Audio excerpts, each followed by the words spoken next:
Bonjour à tous, c'est Romain, bienvenue dans Unlocked, l'émission qui décrypte les entreprises. Aujourd'hui, je vous emmène à la découverte de General Mills, un groupe américain dont le nom vous dit peut-être pas grand-chose, mais je suis sûr que vous connaissez au moins 3 des grandes 4 marques françaises de ce groupe.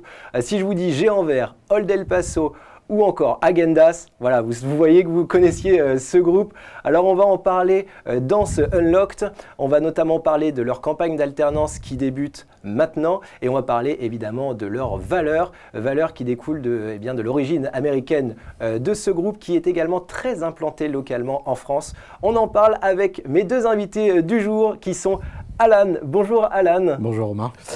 Toi, tu es responsable ressources humaines et responsable Talent Acquisition France. C'est ça, tout à fait. Est-ce que tu peux me résumer en une phrase ton rôle au sein de General Mills ? Comme le titre le dit, du coup j'ai 2 casquettes. La partie responsable ressources humaines où je m'occupe d'une population, donc la force de vente, donc les commerciaux sur le terrain.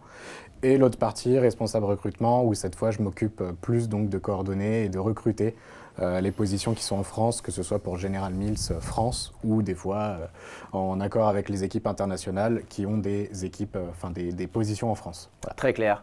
Et il y a également Antoine. Bonjour Antoine. Salut Romain. Et alors toi, tu es directeur commercial France. Pareil, le même exercice qu'Alan. Si tu pouvais nous résumer ton rôle au sein de General Mills. Donc mon rôle au sein de General Mills, c'est de manager toutes les activités commerciales du groupe pour la France. Donc c'est une équipe entre le terrain et les activités sièges de 100 personnes à peu près. Et donc ça va de toutes nos activités hors domicile, dans les grandes surfaces et également aussi sur le e-commerce par exemple. Très clair. Alors messieurs, on va donc parler de General Mills aujourd'hui. Mais avant cela, place à la présentation de General Mills en 60 secondes. C'est le pitch misade, c'est toi Antoine qui va t'en charger. Est-ce que tu es prêt ? Prêt. Eh bien c'est à toi. Alors General Mills, c'est un groupe américain, tu l'as dit. C'est un groupe qui a un ancrage dans le temps très fort puisqu'on a fêté les 150 ans il y a quelques années. C'est un groupe, comme son nom l'indique en anglais, Mills, c'est qui est orienté sur les céréales. Donc à l'origine, c'était à base de farine et puis qui a grossi avec des acquisitions et qui est toujours très fort sur la partie céréales puisque c'est un des leaders aux États-Unis. Donc c'est un groupe qui a 80% de son activité aux États-Unis, mais par contre qui est implanté dans plus de 100 pays dans le monde. Une grosse partie en Europe et une autre partie en Asie et en Amérique du Sud. Et c'est un groupe qui a plus de 100 marques. Donc on en connaît 3 et il y en a d'ailleurs 4 en France. Mais en tout cas, il en a énormément. Il est très présent dans beaucoup de marchés et aussi spécifique dans certains pays. Donc voilà, j'espère que j'ai respecté. C'est parfait, franchement c'est vrai, parfait, beau pitch, tu es rodé. Alors c'est vrai qu'on connaît principalement ce groupe par ces 3 marques dont on parlait tout à l'heure, il y en a une 4e évidemment, mais c'est un groupe qui a une réelle histoire, tu en parlais, il a fêté ses 150 ans en 2016. Est-ce que tu pourrais nous parler très rapidement de cette histoire, ce groupe historique ? Donc je l'ai un peu déjà débroussaillé sur la partie céréales. Donc aux États-Unis, c'est la marque Cheerios qui est exploitée par General Mills. Et en fait, il a grossi. Donc après, c'était la marque Géant Vert, Green Giant, qui a fait partie des activités. Il y a une cinquantaine d'années, 60 ans, Old El Paso aussi qui a été créé. Häagen-Dazs également, qui a une super histoire sur la création de la marque.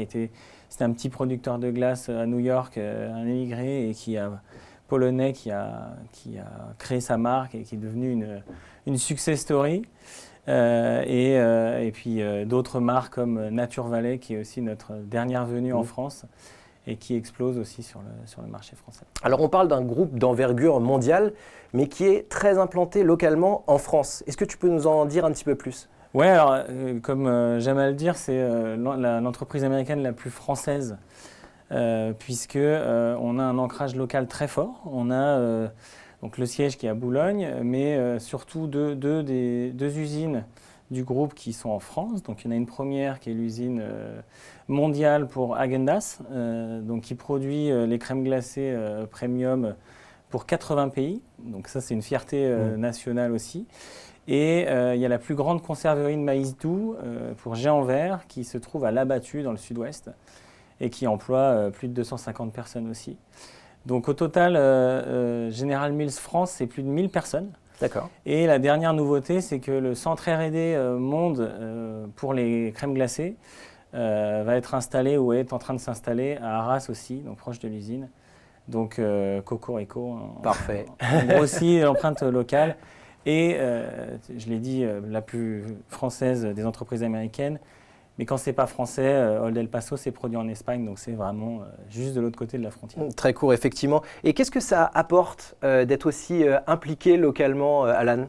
Bah déjà, ça va apporter, du coup, comme l'a dit Antoine, le fait qu'on ait des implantations à la fois dans le nord et à la fois dans le sud, bah, ça crée de l'emploi, forcément. Il y a les sites industriels qui embauchent, il y a l'ouverture de ce fameux centre de R&D qui va aussi ouvrir des opportunités. Ça importe aussi le fait que, du coup, nos produits sont vraiment pas très loin des usines. On essaye de réduire au maximum notre empreinte carbone pour le marché français. Donc, y a parce que ça réduit le transport finalement. Exactement. Donc ça permet de... Il y a plein d'actions en fait qui sont liées au fait que nous sommes implantés en France et comme l'a dit Antoine, le fait que nos marques soient produites sur le territoire ou en Espagne, du coup le trajet est plutôt court entre les sites et la vente. Alors tu parlais d'empreinte carbone, est-ce qu'il y a d'autres actions RSE sur lesquelles vous êtes impliqués? Bah, on est impliqué forcément, comme beaucoup aujourd'hui, on fait attention à donc, cette fameuse empreinte carbone, mais également aussi tout ce qui va être agriculture régénératrice. On prend soin des récoltes qu'on a et de nos agriculteurs. On fait également attention à tout ce qui va être la qualité de nos produits. Donc on améliore constamment nos recettes avec toujours la recherche des ingrédients les plus durables, récoltés de façon la plus durable possible. Et enfin, bien sûr, aussi l'objectif, c'est de pouvoir avoir des emballages toujours moins polluants et d'arriver à une empreinte carbone quasiment neutre d'ici quelques années. Oui, parce qu'on parlait d'empreinte carbone, mais évidemment, il y a l'empreinte carbone au quotidien, hein, finalement, Antoine. Oui, tout à fait. Le but, c'est vraiment de réduire nos émissions à moins 30% en 2030 et la neutralité carbone, c'est 2050. Donc c'est vraiment une ambition du groupe, pas qu'en France, hein, c'est des ambitions mondiales, mais c'est quelque chose sur lequel on travaille très fort et il y a aussi tout ce qui est recyclabilité, puisqu'il faut que on doit avoir et on en travaille dessus pour une recyclabilité ou une réutilisation de nos emballages pour un horizon très court de temps. Très clair. Et c'est déjà très avancé. Revenons un petit peu sur les marques de General Mills. On en parlait, il y a 4 marques véritablement implantées en France, avec chacune une réelle identité, une marque, un univers propre assez fort. Quelle est votre politique de marque au sein de General Mills? Donc justement, en fait, tu l'as dit, le nom du groupe ne parle pas forcément à tout le monde. Par contre, les marques sont très fortes. Häagen-Dazs, c'est une marque produite en France sur la crème glacée vraiment hyper gourmande et le leader de la crème glacée premium. Donc sur une catégorie glace qui est hyper dynamique, donc on fait beaucoup d'innovations, on a beaucoup de choses qui arrivent tous les ans et c'est une catégorie qui est hyper sympa à piloter. Il y a aussi le deuxième gros pilier, c'est la marque Old El Paso, la marque la plus fun du portefeuille puisque c'est le leader de la consommation mexicaine et du coup le mexicain est une catégorie très dynamique des produits du monde qui explose en ce moment avec pas que le mexicain mais en tout cas c'est très en vogue et ça s'ancre de plus en plus dans le quotidien des Français et Old El Paso joue un grand rôle là-dedans. Et puis une marque iconique très connue par petits et grands sur la partie conserve de légumes. On a tous mangé du maïs. Je ne ferai pas le cri du géant vert, mais en tout cas il est connu et c'est la marque la plus connue du groupe d'ailleurs quand on prend le plus un panel de Français intergénérationnel, exactement. Et ça ne s'arrête pas là puisqu'on a lancé une pépite qui était présente dans d'autres pays du groupe qui s'appelle Nature Valley. Donc qui est sur le snacking sain des barres de céréales et qui est en train d'exploser sur la catégorie des barres de céréales et qui petit à petit franchit des paliers et ne s'arrête pas. Donc c'est vraiment notre pépite qui va devenir très grande avec certitude dans les prochaines années. J'ai l'impression que les marques de General Mills sont très implantées dans le quotidien des Français, quoi. On a l'impression d'avoir un temps de consommation par marque, quoi, presque. Exactement, le but c'est d'être le plus possible présent dans la journée d'un Français. Donc le snacking du matin avec une barre de céréales pour de l'énergie. Forcément, géant vert, une salade, Old El Paso, un repas. Et puis une crème glacée qui peut se consommer soit en dessert, soit parce qu'il fait chaud, soit devant son canapé. Parce soit par pure gourmandise. Gourmandise ou parce qu'on a envie de réconfort. On a passé une journée l'impulsion. Donc le but, c'est qu'on contente les Français à n'importe quel moment de la journée. Tu m'as donné faim, là, rien que de parler de marque, Ouais. tu m'as donné faim. Quelles sont les ambitions du groupe dans les prochaines années? Alors le but, on a franchi beaucoup de paliers, beaucoup de limites et la croissance est très forte ces dernières années. Et pour autant, on sait très bien qu'on en a encore beaucoup sous le pied. Ouais. Et c'est pour ça qu'on recrute des talents pour faire développer les marques. Donc je l'ai dit, sur la crème glacée, on ne va pas s'arrêter là. Sur Old El Paso, il n'y a qu'un Français sur 3 qui nous consomme. Donc on a encore un réservoir énorme et encore, il ne nous consomme que 4 fois par an. Donc il y a encore beaucoup à faire et on a plein d'idées, plein de projets. Super. Et puis sur Nature Valley aussi, je l'ai dit, c'est la petite pépite mais qui est en train d'exploser. On a plein de gammes, plein de projets. Bon, Donc il y en a encore plein à venir. on vous souhaite le meilleur pour la suite. Ouais, merci. On va parler de votre culture d'entreprise. C'est vrai que dans votre culture, on ressent beaucoup l'influence, l'empreinte américaine du groupe General Mills. Comment ça se traduit dans vos valeurs concrètement? Je pense que l'empreinte américaine, c'est un peu l'image qu'on s'en fait, Bah c'est-à-dire très challenging team, c'est-à-dire on va vraiment s'encourager les uns les autres, etc. Donc ça se ressent en fait au quotidien, parce que les équipes sont très communicantes, c'est vraiment une volonté.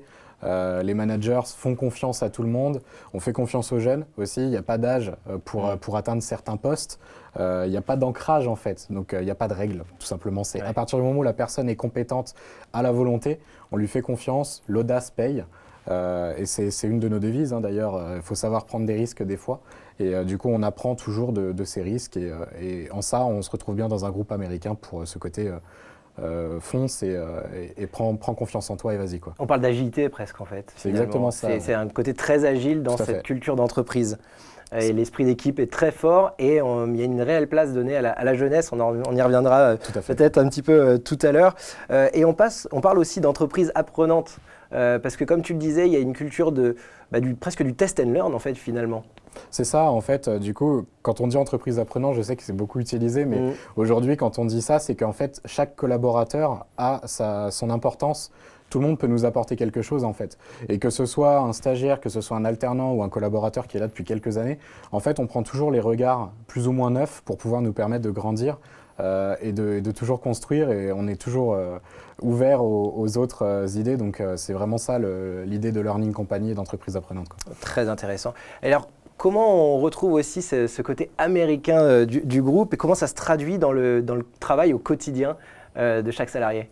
Déjà, on parle beaucoup de flat management aujourd'hui qui est très demandé par les personnes, c'est-à-dire qu'une personne soit directeur général, directeur commercial ou quelqu'un sur le terrain, il y a du lien, il n'y a pas de limite en se disant c'est mon top manager, donc je vais pas oser le contacter.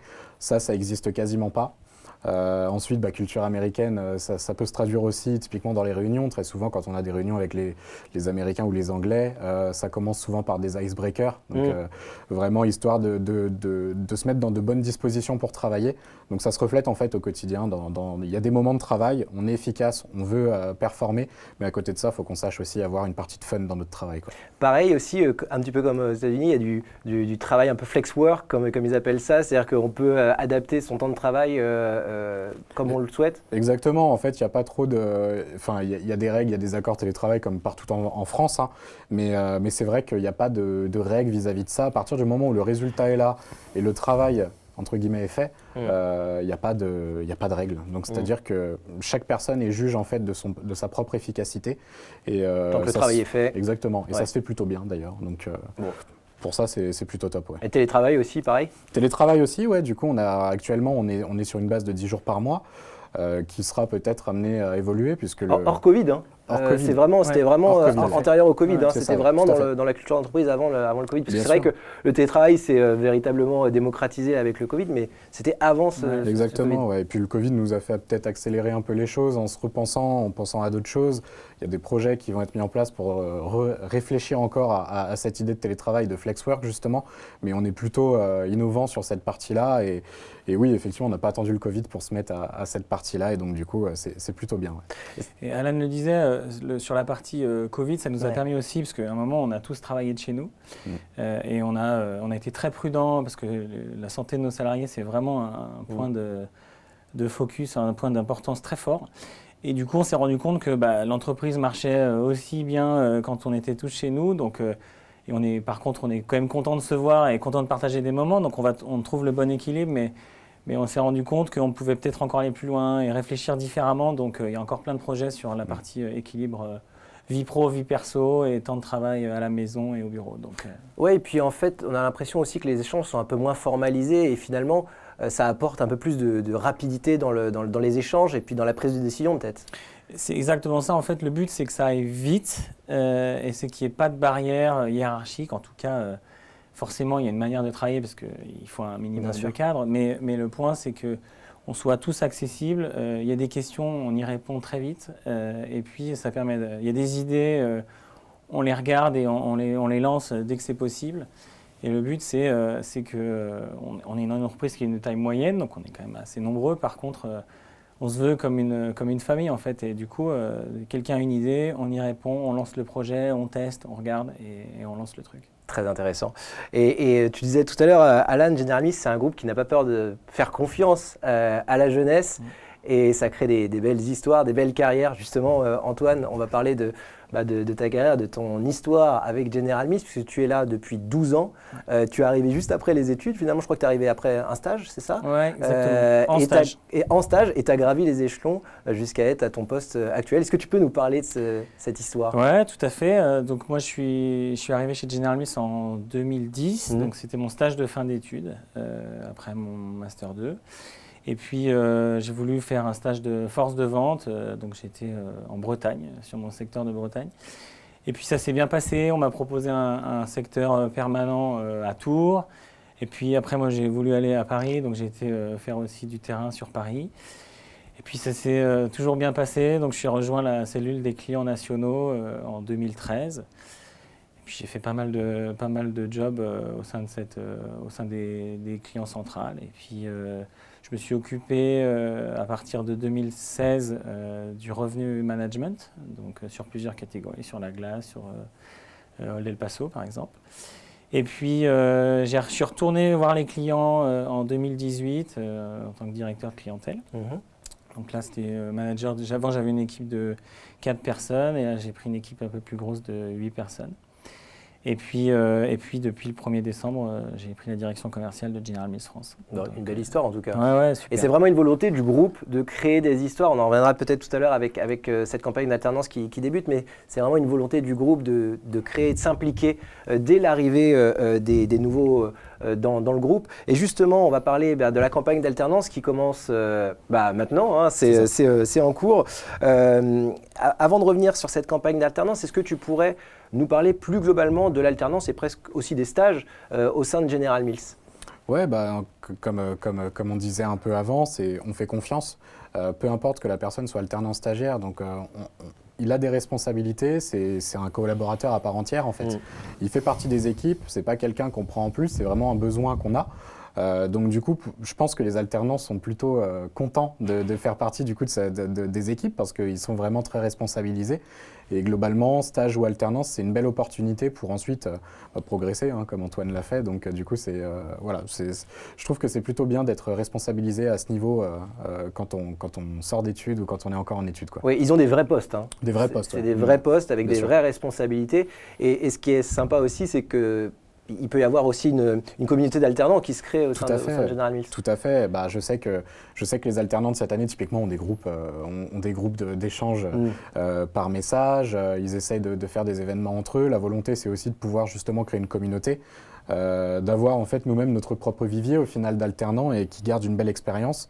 Et ça permet aussi de pouvoir leur faire véhiculer le message, de dire finalement chez General Mills on s'amuse bien et pour autant on a des vrais postes. C'est un ensemble en fait, mais effectivement il y a une vraie communauté qui existe, une communauté qui est forte et qu'on essaie d'entretenir. Bon, et très clair. Antoine, ta partie opérationnelle, comment tu abordes ça avec les alternants? Je crois que le manager est responsable aussi de l'intégration des alternants. Toi, comment tu vois l'alternant au sein de General Mills? Alors c'est un collaborateur normal, il n'y a pas de différence et on l'intègre de la façon la plus rapide et logique possible. Le but, c'est qu'il ait des missions sur la partie commerciale, mais c'est valable au marketing, en RH, dans plein de services. C'est qu'il a des missions réelles, on compte sur lui, il agit aussi sur Le business. Ouais. L'activité de l'entreprise.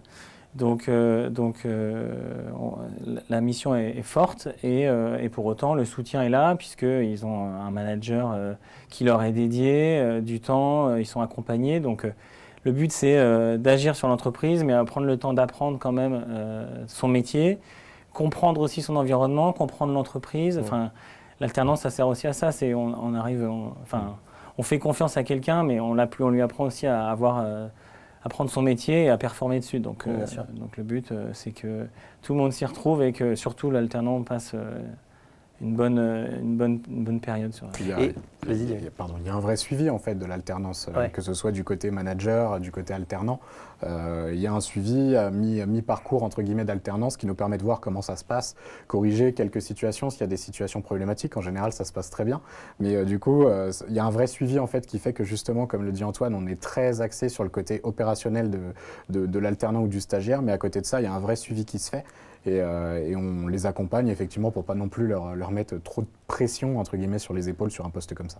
Et Alan parlait tout à l'heure de communauté d'alternants. Tu ressens cette communauté d'alternants toi au quotidien en tant que manager? Ouais, complètement. Je sais qu'ils sont tous très connectés et en plus ils s'apprennent entre eux puisqu'ils font pas forcément le même job dans le même service. Donc ça permet aussi de comprendre comment ça se passe dans les autres services. Et la communauté, elle est forte et elle est aussi avec les autres salariés. L'équipe, c'est tout le monde, que ce soit un alternant ou quelqu'un en CDI, peu importe. Donc il y a une double communauté puisque c'est un salarié à part entière. Alors moi j'avais une question, est-ce qu'on travaille sur une marque ou on peut travailler sur plusieurs marques? Ça va dépendre. En fait, ça dépend du poste. Il y a des chefs de marque, des chefs de produits qui travaillent sur des marques précises. Il y a des catman qui sont un peu plus généralistes. Donc ça dépend globalement du poste en fait. C'est vraiment selon le poste que la personne occupe. C'est indiqué dans la fiche de poste, je suppose? C'est indiqué dans la fiche de poste, oui. Ok, très clair. Parlons plus précisément de cette campagne d'alternance qui débute. Peux-tu nous dire tout ce que tu sais, le nombre de postes, qu'est-ce que vous cherchez et les métiers, peut-être une idée des métiers sur lesquels vous cherchez des alternants? Alors on a 26 postes à l'heure actuelle à combler en alternance, donc du coup la campagne est lancée. Belle campagne. Ça fait une belle communauté aussi, ouais. On a globalement quasiment toutes les positions, hein. On cherche des acheteurs, on cherche des personnes du côté commerce, développement des ventes. Il y a aussi des postes qui servent à la force de vente, au développement justement de la force de vente. Il y a des fonctions aussi plus corporate comme des finances, de la compta. Il y a une fonction RH, hein, j'en parle un petit peu. Donc il y a vraiment un peu un scope qui est assez large.